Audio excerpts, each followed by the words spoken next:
Hello everyone, আসসালামু আলাইকুম। আজকে সাদা করে গরুর মাংস রান্না করব। এখানে 2 কেজি গরুর মাংস নিয়েছি। গোলমরিচ, জয়ফল, জয়ত্রী ও কাজু বাদাম ভিজিয়ে রেখেছি। এখন একটা পাত্রে 2টা মিডিয়াম সাইজের পেঁয়াজ নিয়ে বেরেস্তা করে নিব। এই মাংস রান্নাতে আমি মিডিয়াম সাইজের 4টা পেঁয়াজ নিয়েছিলাম, তো 2টা আমি পেঁয়াজ বেরেস্তায় ব্যবহার করছি। তো পেঁয়াজ বেরেস্তাটা আমি করে নিব। এই বেরেস্তাগুলো আমি মাংসে 2 বারে ব্যবহার করব। তো একটা পাত্র উঠাই নিব। এখন জয়ফল, কাজু বাদাম এগুলো বেটে এখানে আমি টক দই দিয়ে এটাকে ভালো করে মিশিয়ে নিব। আপনারা চাইলে সাদা গোলমরিচের গুঁড়াটাও দিতে পারেন।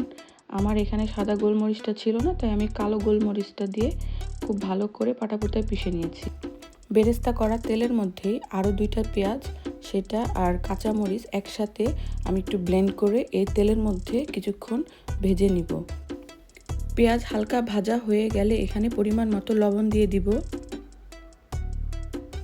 দারচিনি, লবঙ্গ, এলাচ দিয়ে এটাকে ভালো করে মিশিয়ে নিব।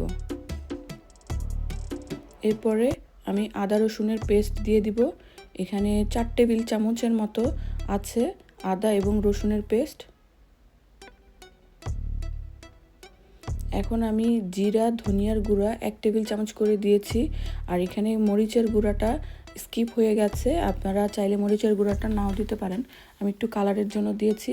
টক দইয়ের যে মিশ্রণটা আমি করে রেখেছিলাম এটাও এখন এই মুহূর্তে দিয়ে দিব এবং খুব ভালো করে এই মশলাটাকে কষাই নিব। খুবই অল্প কিছু ইনগ্রিডিয়েন্টস দিয়ে এই মাংস রান্নাটা করব। দেখেন হালকা তেল উঠে আসছে। এখন আমি অর্ধেক পরিমাণ পেঁয়াজ বেরেস্তা এই মশলা কষানোর মধ্যে দিয়ে দিব এবং খুব ভালো করে এটা মিশিয়ে নিব। এরপরে আমি গরুর মাংসগুলো দিয়ে দিব। খুব ভালো করে মশলার সাথে এই গরুর মাংসটা মিশিয়ে নিব। আপনারা চাইলে গরুর মাংসের পরিবর্তে খাসি মুরগিও ঠিক একই প্রসেসে রান্নাটা করতে পারেন। এখন আমি ওই বাটির মধ্যেই সামান্য হাফ কাপ পরিমাণ পানি গুলিয়ে এই মাংসের মধ্যে দিয়ে দিলাম এবং ঢেকে দিলাম 20 মিনিটের জন্য। 20 মিনিট পরে মাংসটা আমি নেড়ে দেবো। এই 20 মিনিটের মধ্যে আমি অনেকবার নাড়া দিয়ে দিয়েছিলাম, আর একটু নেড়ে দিচ্ছি। এই দেখেন মোটামুটি তেল উঠে আসছে।